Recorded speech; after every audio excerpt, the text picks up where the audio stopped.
ki moom Alibaba Jack Ma oui musul réussir ci àddunaam. Abraham Lincoln musul tekki musul am musul mën ba jour bi muy doon président des États-Unis d'Amérique yooyu c'est n exemple. coach Arona est-ce que xam-xam mooy am diplôme. déedéet xam-xam ak am diplôme bokkul parce que xam-xam tey boo jëlee baat bi sax nga jël ko ci langage des oiseaux baatu xam-xam ñaari mots yu bokk yu nu dajale pour mu am benn signification tey benn bi kase boo ko jëlee du la jariñ parce que benn bi kase saaga la mooy xam doyul mooy li nga yor doyul. savoir benn bi rek boo ko jëlee. saaga la. waaw loolu dëgg la mooy xam. mooy xam loolu la ñuy wax savoir c'est interdire de savoir li nga yor kase yow doyul da ngay jël li pap xam ak man li ma xam nga boole ko mu nekk xam-xam mu mën laa jëriñ loolu ça n'a rien à voir ak jàng parce que jàng fii taxul tekki jàng day tax a xam mais lenn rek day tax nga xam beneen xam-xam bi mi ngi ci nit ñi nekkul ci école moo tax boo jàngee di nga am xam soo bëggee am xam-xam da ngay dem seeti ci ñeneen da ngay dem seeti keneen wala nga seeti leneen nga boole ko ak li nga jàng mu nekk xam-xam mu mën laa jëriñ l'école kase ne suffit pas. Arona da nga ma bëgg wax maanaam kii jàng dem ba am thèse ba doctorat am bu yemee ci loolu rek amul xam-xam. taxul nga xam àdduna bi sax weesu na foofu léegi dematuñ ci kam connaissance bu nga xamante ne day jël ci benn yoon ba sës li naan le mieux c'est de connaître un peu de tout sur tout. un peu de tout sur tout. que de connaître le tout sur peu mooy spécialisé wu ci benn affaire ba am ci thèse doctorat ki am plusieurs certifications wala plusieurs master kooku moo la xam-xam parce que dafa am transversalité léegi connaissance jóge na ci vertical boobu mooy bi nga jëlee ak sa borom doy na sëkk loolu connaissance la savoir mooy li nga xamante ni c'est horizontal sa digganteeg say nit la ne sa digganteeg nit ñi sa digganteeg alam bi parce que connaissance mooy xam-xam bi nga judduwaale connaissance savoir mooy avoir sa avoir wala ses avoir wala son avoir loolu école la entreprise la société la loolu factuel la àdduna la alors que connaissance mooy bi nga xamante ne yàlla def na ko ci yow indaale ko parce que ba nga juddoo la nga njëkk a def wër nga weet ba xam fu mu ne nga nàmp xam ni fii soo fi ne te kenn waxu la ko kenn jàngal la ko yaa ko xamal sa bopp yooyu mooy li nga xamante ni moom la ñuy wax savoir faire savoir être ak savoir vivre ñetti savoir yooyu seen boo leen combiner moo la jox connaissance maintenant connaissance savoir le mot savoir mooy savoir faire faire. savoir faire mooy quatrième bi mooy nga mën nga dem école ba jàng journalisme ni la nii la ñuy présenter affaire yooyu voilà mu nekk un savoir moo xamante ne da nga koy appliquer mais vrai savoir connaissance la connaissance boobu mi ngi ak yow da nga koy aiguiser da nga koy taal. mënees na ko tuddee la médiatique socratique bi Socrate doon wax. waaw. faire accoucher les. waaw. waaw génne ko mooy gës comme ni ginaar di def gës. waaw aiguiser comme ni boo bëggee namm benn affaire pour mu ñaw ni nga koy nammee di ko aiguiser en profondeur la loolu la ñuy wax faites violence sur toi-même si tu veux savoir réellement qui tu es da ngay fëgg gësën. pour nga xam sa bopp. pour nga xam sa bopp parce que li ngay wër ci biti bi ngi ci yow. xam sa bopp du ma la Pape Thioune. xam sa bopp. du ma la Pape Thioune. déedéet loolu kii la rek ab benn kii la rek ab benn ligne la rek ci xam sa bopp. bu ma la xëy Arona ana Arona da nga naan maa ngi nii. waaw mais maa ngi nii boobu noonu sa dënn nga teg sa loxo. sa dënn la. waaw sa dënn nga teg sa loxo ana nga la daloon yonente yàlla Moussa ak yàlla. subhaanahu wa taala. bu nekk mënoo ma gisee nii bu Moussa nee nii mënu ko jël mënu ko nii mënu ko dënn la mënu ko nii mënu ko biir nga mu ne ko ana nga. loolu dégg naa ku ne gën gi màgg xam-xam mooy xam sa bopp. waaw d'accord la ci loolu. El Hadj Malick wax na ko nee na nit bu xamoon boppam dëgg bu xamoon mooy kan dëgg dina dund pendant 80 ans di wër boppam chaque jour di jàng lu bees te du tax a jeexal. 80 ans. te du tax a xam te du tax pare. di wër boppam te du tax a pare. parce que boo nee mën a Arona loolu indicatif la rek identifiant la étiquette la bu ma takkal pour mën ma ràññee ci société bi. lu lay faciliter nga xam sa bopp. gës méditation spiritualité wéetoog sa borom sëñ Cheikh wax na ko nee na boo bëggee xam nan nga dayoo ci biti nee na del tàmm di wax ak sa bopp parce que ki tàmm di wax ak boppam du am problème wax ak moroomam. waaw sa bopp de nit ñi mën na jàpp ne ngaa dof. du dof borom xel mu matul.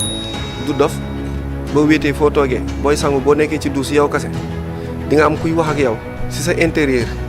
pourtant chaque jour mun la nii nga def nii du noonu mais doo ko dégg parce que da ngay faral di topp sa bakkan. waaw y a cette parole intérieure bi nekk ci biir bi wax ak yow. mooy la parole juste mooy la parole juste kooku mooy vrai être bi mooy def sa existence ce qui nous renvoie à nekkin aussi mais am na ñoo xam ni manque de confiance bi ñu am aussi si parole intérieure boobu nekk ci biir moo tax de parce que des fois da lay gëm la ni baaxoo da ngaa bon di wax ak yow. loolu influence bi ci biti. oui moom moo occupé seen pensée yi ba mu yëbb ci parole boobu noonu moo tax entoure-toi des gens positifs car nos pensées et nos faits deviennent des réalités plus tard. Pense positif pour réaliser positivement bu fekkee da nga entouré wu ci environnement bu nga xamante ni setul wala neexul wala baaxul wala onde yi fay jógee nekkul onde yu baax day imbibé day yëbb ci sa yow ci sa parole intérieure boobu moo tax sëñ Mansour daan tàmm di wax naan ku fekk dara mu doon dara defoo ci dara ba dara jooju tekki dara bu fa taxaw di laaj dara ku fekk dara mu war a doon dara ëllëg yow dara jooju noonu defoo ci dara pour ëllëg bu doonee dara nga am ci dara kon bu doonee ëllëg dara bul fa taxaw di fa laaj dara parce que defoo fa woon dara ba muy démarrer donc bu fekkee nit da ngaa bëgg mu jugee ci état bu nit parce que bu màggee day jugee ci nit soit dem droite nite soit mu dem gauche nite ji léegi bu ko yóbbu ci vers nite ji mooy onde yi négatif yi wax ju ñaaw ji saaga yi jëf yu bon yi yooyu da koy yóbbu ci nite ji mais bu dee environnement bi dafa positif da koy yóbbu ci nite parce que nit radical bi base bi kase mooy niit mooy lumière mooy éclairé nit mooy lu am lumière mooy luy tàkk luy jaillir donc nite di mooy mu gauche nite mooy mu droite donc bu deewee tudd néew mooy lu jeex lu tuuti moo tax ñu koy yeew takk ko gas ko suul ko parce que lumière bi nekkoon ci moom fay na moo tax il a rendu l'âme daf ko delloo l'âme boobu moo doon lumière mooy li ne ci biir mooy loolu noonu mu naan mana am boobu la delloo borom bi parce que yàllaa ko joxoon du muy judd muy doon lumière bu ne ci moom mu koy guider di ci dund di ci dox di ci lekk di ci naan di ci am di ci mën di ci def su mission am jeexee yàlla retiré waat am bi moo tax ñu il a rendu l'âme de carcasse bi kese delluwaat ci suuf delluwaat ci ndox ak suuf ak ban ak ngelaw ak. mais kooku balaa muy dellu ci suuf dafa am benn mission bu mu amoon. waaw un homme parce que yàlla daf ko waxoon ni ko yaa may représenté sur terre. inni jaa'ilun fil ardi xalifa. maintenant est-ce que Sénégal xalifa boobu nit ñi ñu ngi koy matal maanaam xalifa bi mooy fexe ba boo fi fekkee dara nga fexe ba mu ñoŋ ba génération bii ñëwaat fekk fi lu gën a baax. est-ce que loolu jàpp nga ni le représentant de Dieu là sur terre boobu yàlla wax ñu ngi koy matal bu ñu ko matalul itam nan la ñu war a def ba matal ko parce que tout est centré autour de l'humain. Très bien. waaw oui. un homme une mission des moyens àdduna noonu la ko yàlla tënkee ci kenn ku nekk xanaa da nga koy bañ a xam. non non. une mission. oui. des moyens ñun ñëpp li naan yónnente bi dem na waaye yónnente bi demul le prophète n'est plus. mais le message. mais le message Oui, est toujours là le messager nekku fi oui. mais le message est là moo tax yónnente bi dem na waaye yónnente bee ngi fi nous sommes tous des représentants de Dieu sur terre on a le droit d'impacter positivement sur notre environnement que ñu xam ko que ñu bañ ko xam parce que boo dee loolu la yàlla di njëkk a laaj ci kaw suuf ana nan nga fa nekkee woon est-ce que nekkoon nga éclaireur nekkoon nga guide est-ce que yaa ngi doon influencer positivement ci nit ñi nga nekkal est-ce que yaa ngi doon def ni Pape Thioune di jël di taal écran di wax ak nit ñi di ñaax ndaw yi di leen pousser à ce que ñuy jugee ci seen animosité di dem ci seen humanité parce que boo yéegee ci humanité après da ngay dugg ci aspect divinité parce que da ngay jaar ci animosité muy case de départ yéeg jaar ci humanité sommet bi di doon divinité moo tax ñu naan mag yàgg na ak yàlla waaye du yàlla waaye yàgg na ak yàlla. Absolument. parce que dafa grimper dafa jaayante ba yegg ci sommet bu nga xamante ne mën naa gis wala mu xam wala mu yëg loo xamul loolu durée bi da koy def mais aussi vécu da koy def. Oui. nit mën naa mag à 30 ans comme nit mën naa mag à 70 ans. Oui. donc du ci âge bi. l'âge ce n'est qu'un nombre. La vieillesse est un état d'esprit yaa koy xalaat mu doon dafa mel ni vieux bu naan Pape bul xool sa âge mais del xool sa responsabilité. fi mu toll. Oui. parce que moo lay définir boo jàppee ni man 30 ans laa am wala 40 ans laa am dese naa tuuti alors que à 25 ans nit nekk na responsable am na responsabilité Abdou Diouf exemple jarul ñuy jël ay tubaab di tudd jarul ñuy tudd ay tubaab on peut citer Abdou Diouf comme exemple à 35 ans il est devenu chef de gouvernement. tey c'est 35 ans on se démerde on se décarcasse 25 ans mu nekk gouverneur Sine Saloum. 25 ans mu doon gouverneur Absolument, boole oui. 2 régions yi nga xamante ne en quelque sorte donc loolu mën naa ni chance la aussi mais aussi environnement poussé na booster na ko en ce que pour mu yegg foofu donc comme on dit un homme une mission des moyens nit ku ne am nga mission ci kaw suuf mission bi nga am ci kaw suuf mooy fexe ba mu baax fexe ba mu gën demin ni mu nekkee woon li sëñ Cheikh naan défi dëgg challenge dëgg du am doole du mën a xeex du mën a saaga mooy nga ñëw fekk seen kër niveau bi fii nga fexe ba yóbbu ko fii nga ñëw seen kër kenn mësul am bac nga fexe ba njëkk ki fi indi bac looloy défi mooy nga ñëw fekk famille bi toll woon wala sa askan nekkoon ci benn étape nga fexe ba yéegee step bi yéege ko ci beneen niveau keneen bu ñëwee du def moyen day jéem a def plus su ñëpp doon def noonu rek société bi dina amaana moom. kan moo war a yar xam nga nit ki dañ koy yar. kii yar nu mu war a mel. kii yar bu xamul sensu yar. parce que moo bu ne boo bëggee xam sensam boo bëggee xam valeur am li muy tekki da nga koy dëpp parfois wala nga dagg ko pour mën a utiliser li ñuy wax langage des oiseaux pour xam sens profond wu mot bi yar boo ko wëlbatee ray la lay jox tant que yaa ngi yar ba meloo ni ku koy rey jàppal ni yeggoo ci mission dëggu yar. ba xale bi jàpp ni qui aime bien châtie bien tant que xale bi jàppul ni yow da nga ko bañ. da nga koy rey jàppal ni yaroo ko. parce que pour nga yar ko dëgg faw nga teggil ko plaisir mondain yu bari à son jeune âge pour ne ko ñëwoo fii nii pour muy baax ba abadan. car le bonheur n'existe pas il y a que des moments de bonheur qui existent bonheur newul nii nekkul ligne continue ay ligne discontinue la comme ay dents de scie.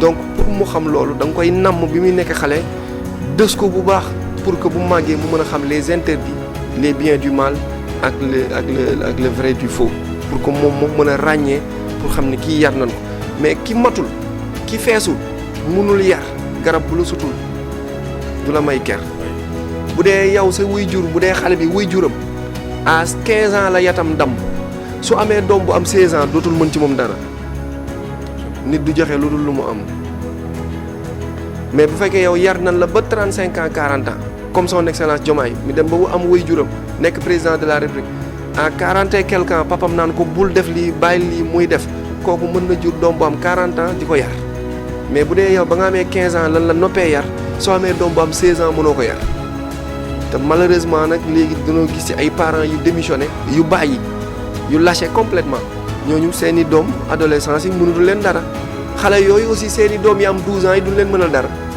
su ko defee ñu jëm ci société bu nga xamante ni suñu capital humain day daanu suñu développement yéex te mën na noo yóbbu ci ay révolution populaire mën na nu yóbbu ci pouvoir de la rue. bu ñu yarul nit ki. bu ñu yarul nit ñi mën nañ yegg fu nga xamante ni pouvoir mbedd bi day ëpp doole état day dem ba mujj gi mbedd may gouverner mbedd may dicter la loi de la foule commencé di imposer sur l'état état commencé di faible population bi di ko imposer te loolu ci musiba maa bu kumba la ñuy yóbbu. xanaa loolu tax pays asiatique yi tey fi ñu toll ñun tolof parce que dañu discipliné. parce que dañ fa jaar danoo nekkoon ay empire féodal jaar ci ay révolution jaar ci ay xeex jaar ci ay crise bi ñu demee ba ràññee ñu teg Japon jël l'ère Meiji la lumière aussi tout tourne autour de la lumière si ñu tuddee seen bopp ay soleil levant ñu commencé jóg xam ni lépp ça va tourner autour de la lumière ñu commencé redresser nag population bi commencé leen yar ñoom ñoo mujjee jóg mais raw nañ ñëpp parce que bi ñu ñëwee dañoo xool marché bi yëpp gis ni marché bi jaay nañ lépp dara desutu fi ñu xool ni lenn rek a fi des muy yar kase discipline kase fi des te du jeex te bari na te waaye ku ne mën ngaa jël ba desal ñoom ñëpp jublu ci discipline moo tax les asiatiques sont très corrects et très disciplinés discipline boobu noonu moo leen may tey développement bi na am un jeune japonais buy grève day takk morceau bu xonq su waroon wàcc 18h day wàcc 22h pour wan ni chef bi damaa mer du ma lekk du ma naan du ma jël pause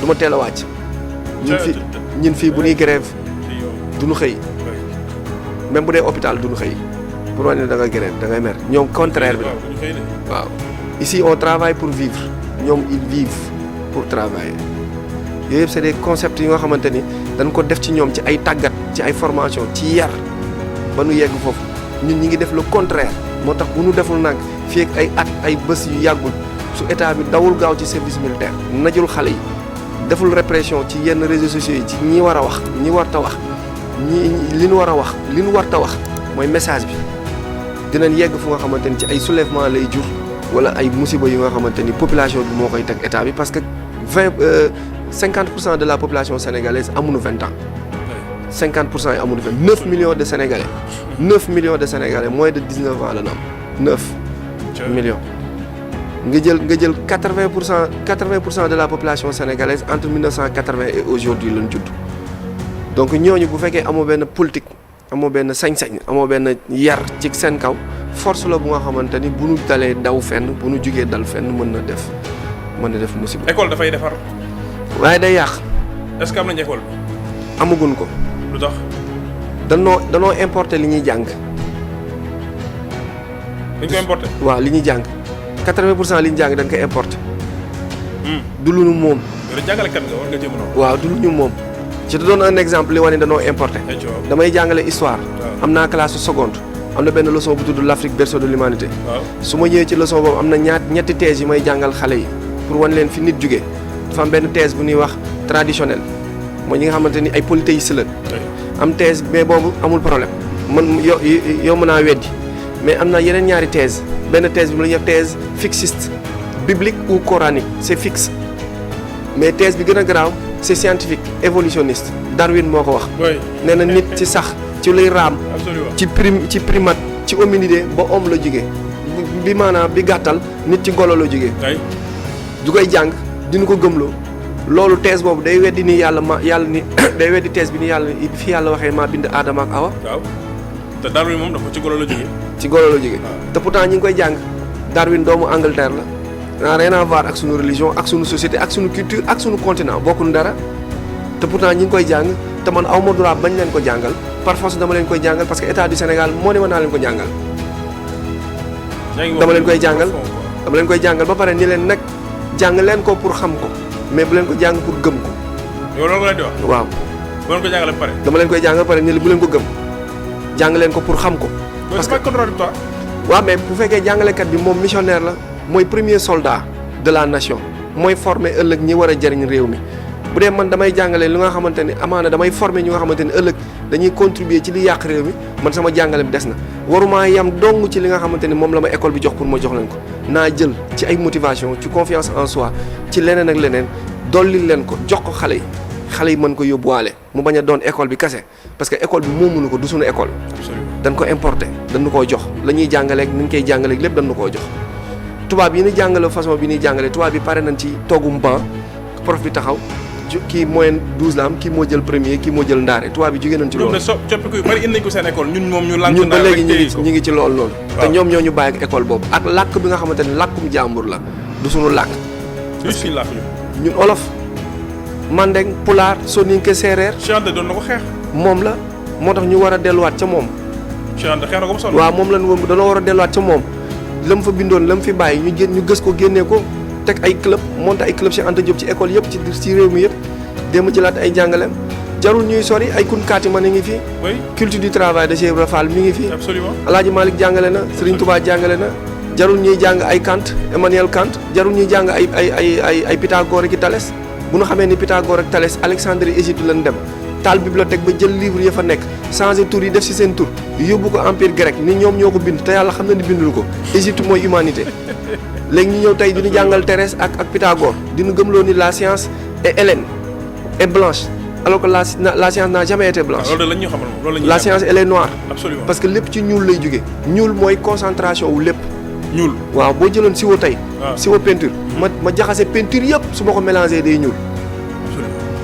bisaab sax bu faree dëgg day ñuul waaye boo ko yàggee macc mu weex tubaab dérivé la tubaab ci ñun la jógee dérivé la suñu seggit la moo mujjee ñun ñooy base ba parce que ñoo jógee ci ban ak suuf ak ndox mënunoo def lu dul ñuul humanité est noire la vie est noire la science est noire tout est noir mais ñoom daw nan ñu nekk ci oralité ñoom ñu dem nekk ci écrit absolument fexe ba wëlbati histoire àdduna bi ba gëm lu ñun danoo topp ñoo mujjee def ci ñun aliénation acculturation bi Cheikh Ibrahima Fall ak maam Cheikh Amadou Bamba borom Touba doon xeex daw gaaw jiitu tubaab bi ci dënnu gaa yi teg ay daara ak daayira def ci ñoom nekkin gii def ci ñoom nekkin indiwaat la nekkin gu wóor indiwaat ci le moi yawa bul dem ci biti du moom yow mii la pour nga mën a doon pour nga mën a nekk pour sa nekkin ëllëg mën a jariñ. moo tax mu wax an nafa wa durru min arrahmani laysa min as-sudani wal bidani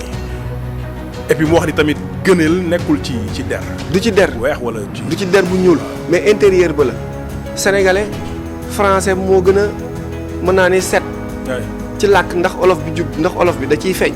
que ñag bi làkk entre guillemets ñu baal ma ci baatu ñag bi parce que ñag mooy un exclu. Absolument.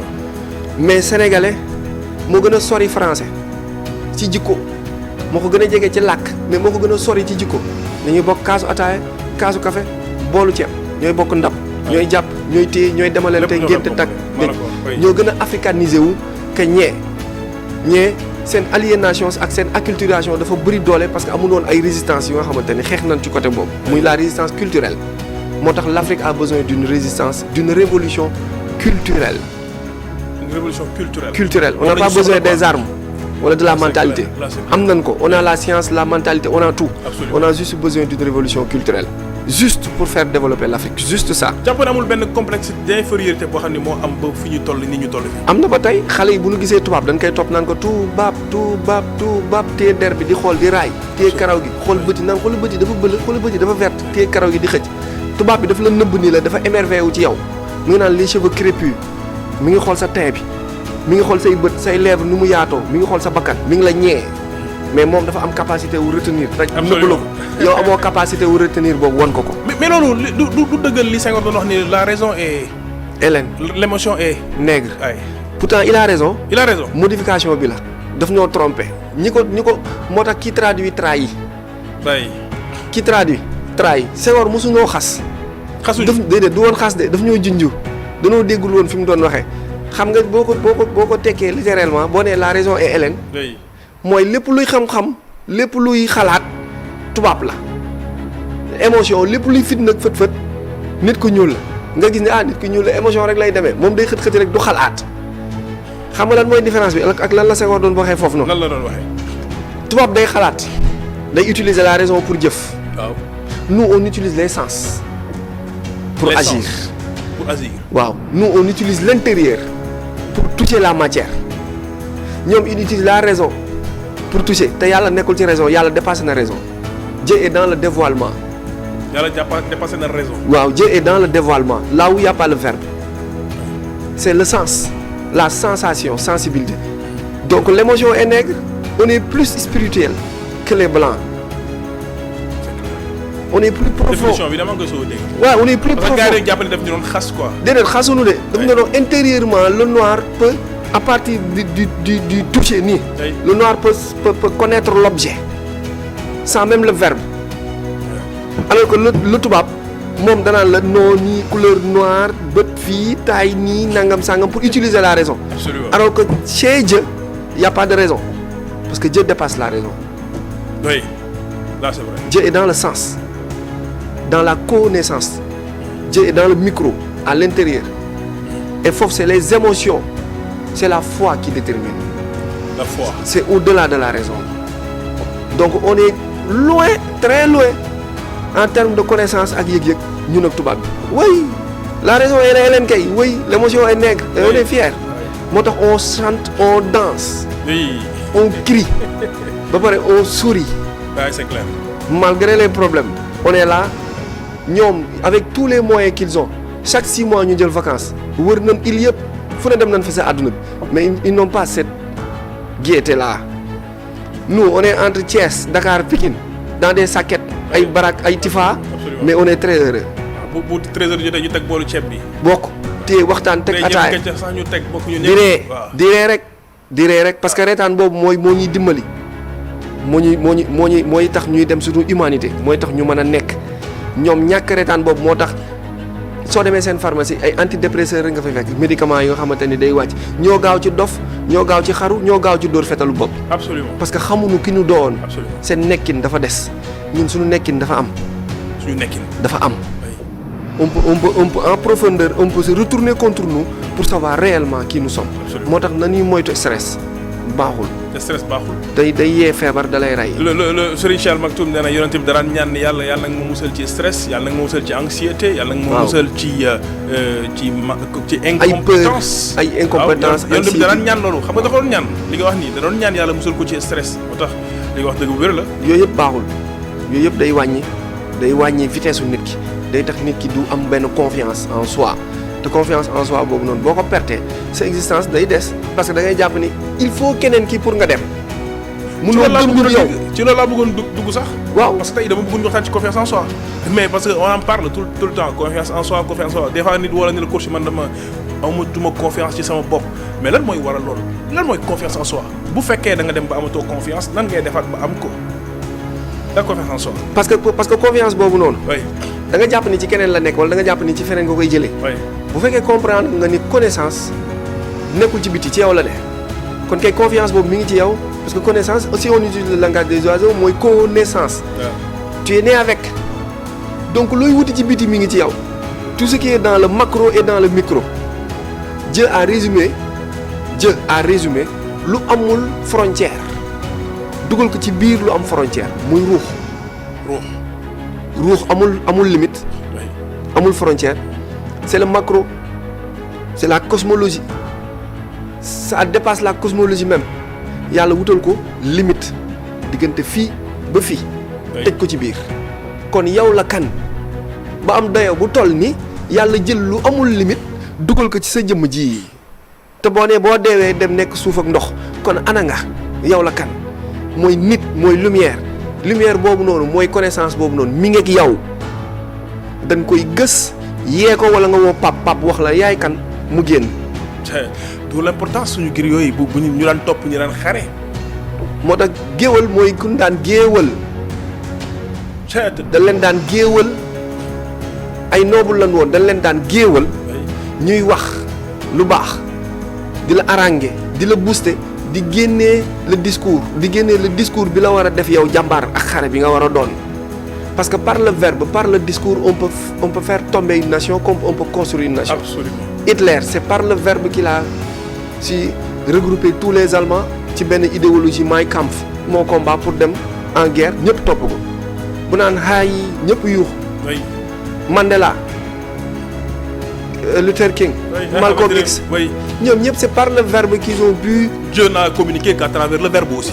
mu jeex donc ni kaddu di defaree noonu la kaddu di yàqee yàlla mayoon na sëñ Fallou mu ne ko borom bi tawal waay mu taw yàlla mayoon na sëñ Mansour mu xool dof ni ko jugal mu solo sa daal solo acca jaaral nii boo demee da nga sangu te nga nekk nit mu doon mu am. Absolument. noonu la yàlla sàkkee nit bu wax mu yàqu wala nit tudd mu yàqu léegi ñi war a wax mu pour mu baax ñooñu nañ leen teg ngalawaay ci kanamu écran yi nañ leen jox cër nañ leen woo nañ leen yóbbu ci école yeeg mbedd yi nañ leen yóbbu ci centre yi nañ leen dajale ci camping yi ci éclaireurs yi croix rouge yi fu regroupement yi am ñu dem wax ak xale yi pour génnee confiance boobu ak lumière boobu noonu doon nelaw mu génn parce que xale du dara lu dul xal mooy luy tàkk énergie la bu mu denc da nga koy taal mu génn mu xam ki mu doon su ko defee mu mën a génnee nit mu mën a nit boppam mu génnee lumière bi balaa muy doon néew balaa muy jeex donc cette confiance là dafa am ay étapes yu muy jaar pour nga génn. première étape bi moom la ñuy wax concept. waaw ça vient du verbe concevoir. mooy nga toog poser la question qui suis-je. man la kan. parce que gën gi màggi xam-xam mooy xam sa bopp. mu jiitu. absolument. gis nga boo poser la question qui suis-je. da ngay am li ñuy wax objectif de soi maintenant parce que xam nga yaa ngi commencé ràññee. te question boobu yaay émetteur bi yaay récepteur bi. parce que kenn gënu laa xam sa bopp. C'est clair. waaw kenn gënu laa xam sa bopp. moo tax am na li ñuy wax fenêtre de Johari boo ko diviser en 4 parties am na li ñuy wax connu de moi connu de tous connu de moi inconnu de tous inconnu de moi connu de tous mais inconnu de tous inconnu de moi mooy 4e colonne bi mooy xam yow sax xamoo ko ñeneen kenn xamu ko ci yow c'est le talent caché loolu mi ngi ci yow yaa koy yee. mi ngi ci yow te xamoo ni mi ngi ci yow. te xamoo ni mi ngi ci yow yaa koy yee astronome bi dem ci kaw dem jaayante ji ak étoiles yéeg noonu ci kaw ak noonu. la mu def ba dem ci kaw. mi ngi ci yow du mystère mi ngi ak moom donc boo paree ci concept de soi da ngay dugg objectif de soi boobu da lay balancer automatiquement ci li ñuy wax estime nga commencé estime de soi mooy s'accepter comme tu es. waaw nangu li nga doon. nangul boo gàttee nangul boo njoolee nangul bu ñuulee nangul. mais boo bonee da ngay nangu da ngaa bon. ki bon xamul ni dafa bon ki bon dafa manqué lumière. travail de soi. léegi nag boo estimé di nga xam yow say lacune. estime bi wan na la ne la accepte-toi comme tu es. d'accord Lionel Messi tu mesures 1m50 mais tu as un grand talent accepte-le. peut-être travail bi mooy nga entraîner nga jël ay injection pour yokk benn 3 centimètres wala benn 10 centimètres. travail bi la mooy minimiser ses lacunes maximiser ses qualités. après nga am amour en soi une fois nga am amour en soi rek mooy benn fierté dugg na la nag léegi parce que yaa ngi commencé di travailler say lacunes di maximiser say atout commencé da nga mel na dayo commencé nag voilà se sentir bien commencé ñeme am confiance. absolument léegi nag mais avant nga yegg si confiance boo jugee ci amour boobu noonu parce que amour boobu noonu une fois nga xas ko am rek da nga koy am ci biti nit li muy wóotu du lu mu bëgg du koy jëlee ci biti. déedéet mi ngi ci moom da koy joxe pour am ko il faut donner pour recevoir. bokk na ci les 10 lois de la réussite. waay il faut donner. pour nga am il faut donner. il faut donner pour recevoir. waaw pour recevoir. amour boobu boo ko amee rek tu auras l'amour des autres rek tu vas te sentir bien loolu nag moo lay yóbbu ci connaissance balaa nga dem ci confiance. connaissance de soi nga commencer connaître toi-même si tu veux connaître toi-même si tu veux connaître Dieu nga commencer nag voilà xam nag sa bopp xam li nga mën li nga tëlee li la manqué li nga bëgg li la desee fan nga jëm naka nga koy defee ñooy àndal. yan mooy say problème yan monde nga war a fréquenter yan nga war a toogal ainsi de suite commencé am réponse yooyu noonu yëpp loolu une fois nga commencé yegg si sa niveau boobu rek nga dugg automatiquement ci confiance bi parce que xam nga ni dina ñëw. absolument xam nga ni di nga ko am. maintenant bu la leeree ne am nga ay manquement am na ay défauts yu ne ci yow am na jikko ju la neexul ju ne ci yow xam nga ko. waaw maintenant nag après da ngay léegi nan laay def xam ko mooy tax nga wax nan laay def. voilà corriger loolu pour mën ko corriger léegi nag boo ko xamul doo ko mën a corriger. doo mën a parce que pour nga faju da ngay nangu da nga feebar. da ngay nangu da nga feebar da nga wopp ba pare. un problème posé et à moitié résolu. sama problème boo ko tegee ci table bi waaw nangu nga teg ko ci table c'est à moitié résolu parce que dañ koy waxtaane mooy connaissance boobu moo lay yóbbu ci confiance en soi. confiance nag ñu bari jàpp na ni yëg sa bopp la fuuy wala beew. waaw nii dafa gaañ noonu ñu koy dafa am trop de confiance moom dafa jàpp ne déedéet du loolu. confiance boobu noonu tant que yaa ngi koy génnee ci biti rek bu ëppee rek yaa ngi dugg ci égocentrique. bu ëppee. waaw. waroo contrôler ko déedéet waaw lépp da nga koy contrôler parce que énergie la. énergie la xam nga togg nga ko mooy xale. nite lumière yaa ngi commencé di génne énergie boobu noonu togg nga ko ba mu baax mais nag bu ko def bëm soo ko defee bëm mën nga pousse ay dimensions yi nga xamante ne après da ngay yàqalaale si ngay dégg ñu ni kii dafa narcissique. oui narcissisme. oui il s'aime dafa jàpp na ni daal lu dul moom du dara. bu dul moom du dem déedéet. confiance boobu noonu mooy yow naka ngay def intérieur la naka ngay def ba chaque jour nga jariñ sa bopp jariñ say moroom jariñ sa bopp jariñ say moroom. maanaam bis boo amee confiance boobu rek. waaw loolu yóbbu ci nga nan ngay def ba jariñ sa bopp jariñ say moroom. jariñ say moroom bu yàq mukk maintenant foofu nag boo fa xasee ba yegg day laajaat beneen exercice bi topp ci après confiance de soi. mooy maîtrise. maîtrise en soi. c'est la plus grande force. oh loolu mooy lépp. c'est la plus grande force de l'homme. Absolument, ça c'est clair. C'est pas le fait d'avoir des biceps ronds. Non. Mais c'est d'avoir cette maîtrise-là, cette patience en soi. Inna Allaha ma sabirina. Dieu est avec les patients. Nga commencé am benn nag dal. maîtrise dal dëgg wàcc. mooy lépp yaru. boobaa nga mën a yar. bëri na lu nit def rëcc ko dafa amul maîtrise. parce que le regret c'est pas bon parce que àdduna démb amul.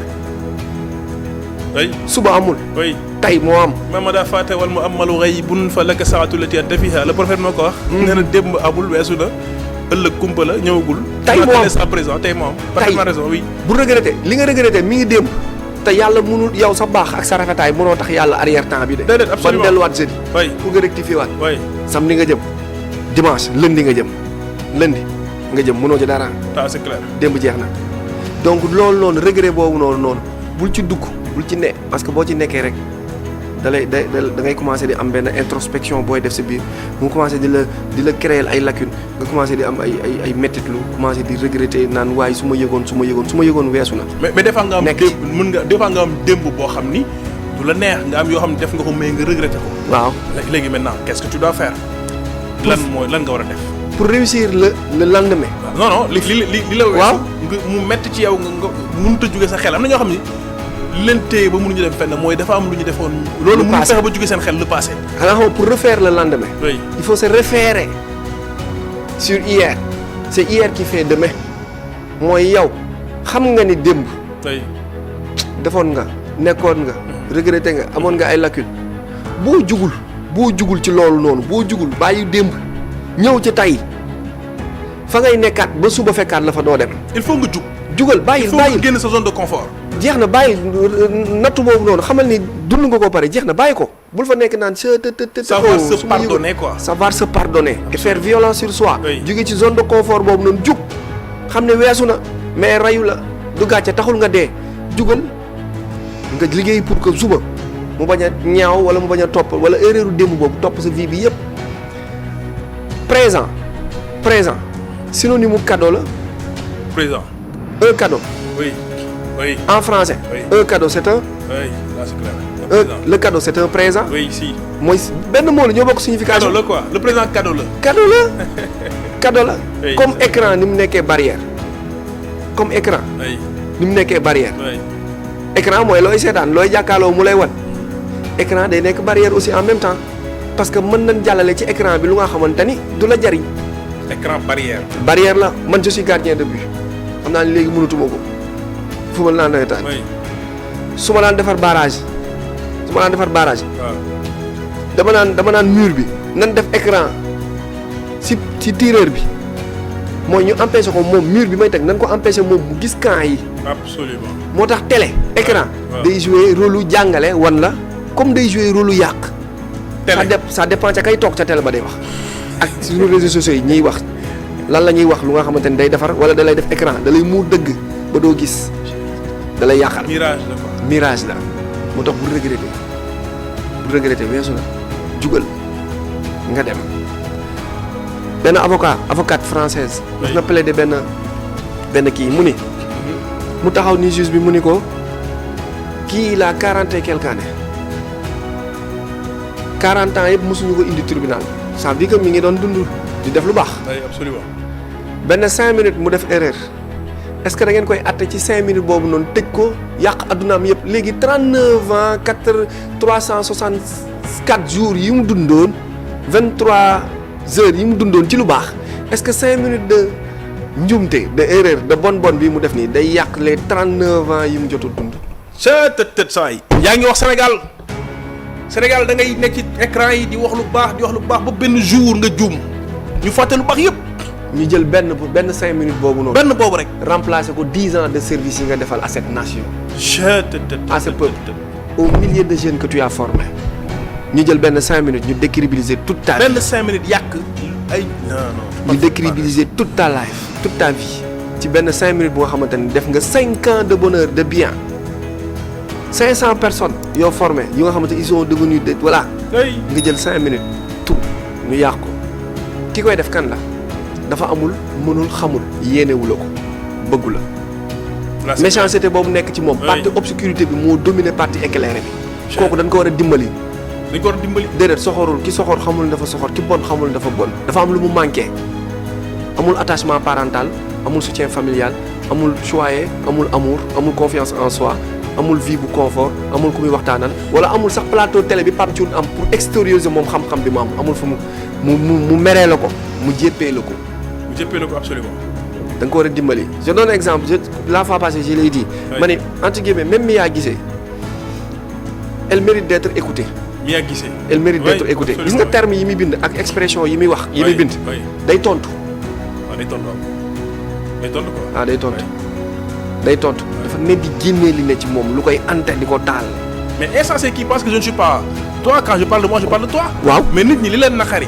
waaw ci domaine bañ nekk ci lañ koy génne. ca lañ koy génne l'écrivain par ça lay def. oui Fatou Diom bu bindee ay livres. oui absolument li mu naqari ci c'est l'artiste aussi peintre aussi ci peinture am mën nga xam. ci la ko bind li ko naqari ak li ko neex. Senghor li mu doon.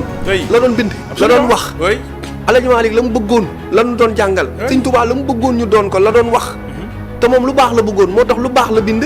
absolument ay Sindiini ay Kunkaatima. absolument ay ainsi de suite léegi tey moom artiste bi nga xamante ne dafa am divorce amoon traumatisme amoon métit il faut mu wan ki mu nekkaloon ni ko màgg naa mën naa am naa xam naa doon naa maa ngi nii nii laa koy defee nii laa ko war a defee nii laa la ko waroon defee ma la ko nii dinaa la ko defee nii defee ko nii sa morom kooku daa mérité ñu dimbal ko. nit la mu waxee rek noonu la dundee. absolument takallam tu'raf arab nee na waxal ñu xam la. boo waxul rek kenn du la xam. ah c'est clair. waaw parce que la nga doon ma nga ca kàddu ga ma nga te kàddu ga jógewul fan ci biir donc tout retourne autour de nous du ñu déglu quoi amuñu sens de l'écoute. dafa am benn livre bu ma lire bu tudd l'alchimie des cœurs mu ni dafa am ñetti choses yoo xam ne nit ñi dañ ko soxla lu tuuti la nag nit ñëpp ko soxla mais ñun malheureusement du ñu ko joxe mais bokk na ci une écoute attentive et sincère. waaw nit ñi du ñu déglu nit ñi dafa am benn égoïsme bu nekk ci ñoom boo xam ne ñoom li ñuy wax rek la ñuy xalaat même booy wax ak ñoom sax du ñu jéem a comprendre li ngay wax de dañuy wax pour tontu la. dañuy déglu pour tontu la. waaw dañuy déglu pour nga daaneel rek. ba ñoom ñu indi. ba ñoom ñu indi loolu xam loolu saaga la moom fa leen démarré émission du xam-xam mooy da yow li nga xam ak li kii xam nga boole ko mu nekk xam mais yow kott dong rek mënuloo dara. dañu war di déglu. dañuy déglu pour jël Sëñ Tuubaa nee na boo bëggee am xam-xam dëgg moytul ñett yi. wax ju bari lekk gu bari ak nelaw gu bari. wax ju bari. nelaw gu bari. lekk gu bari ak lekk gu bari. parce que booy wax lu bari doo dégg doo enregistré sooy nelaw lu bari sa xel mi day endormir doo jël sooy lekk lu bari booy caxami say nopp du ñu jël aussi sa biir day fees da ngay nelaw moo tax il faut avoir le sens de l'écoute pour jël pour jàng pour dolleeku parce que mooy école bi gën a gaaw école bi gën a wóor c'est le vécu l'expérience c'est pas l'âge l'expérience c'est le vécu. C'est le vécu. Oui. C'est pas l'âge quoi. Déedéet c'est pas l'âge, c'est le vécu et la somme des erreurs corrigées. Plus le vécu. Loolu c'est ce qui fait l'expérience. Mais du diplôme. jàng naa ba am master Pape jàng na ba am master wala ba am doctorat keneen ak keneen jàng na ba am master am na ñu nga xamante ne c'est des docteurs et autres mais à part domaine bi ñu nekk ñoom domaine bi nga xamante dañ ko jàng te loolu ñu leen jàngal noonu dañ ko importer en plus. waaw dañ ko importer ça c'est clair. du loolay xam-xam loolu c'est de l'information. oui. mooy copier-coller. xam-xam dëgg intelligence xam-xam dëgg du lire di wax. yëg di wax la. te mu doon dëgg mu nekk lu nga xamante ni sens commun la. da nga koy dégg naa Serigne Cheikh wax nii mag mu baax ma la jàngal adduna ci làmmiñam moo ëpp doole jàng téere. foofu parce que da kaa dund. yow am na mag buy wax ak yow.